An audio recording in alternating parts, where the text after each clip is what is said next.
تو کوئی بتائے کہ بی بی کو ام المصائب کیوں کہا جاتا ہے؟ جی حرمہ بتائیے۔ آج بی بی کی وفات ہے، اس بی بی کی وفات جنہیں ام المصائب بھی کہتے ہیں۔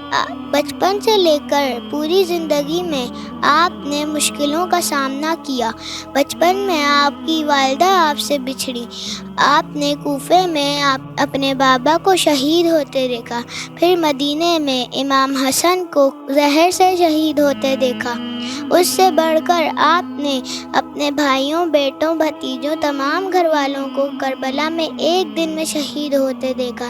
کربلا کے بعد کوفہ اور شام کے راستوں میں آپ نے ظلم جھیلے، آپ قید ہوئیں، اور شاید 15 رجب جب آپ کی وفات ہوئی آپ نے سکون پایا ہو۔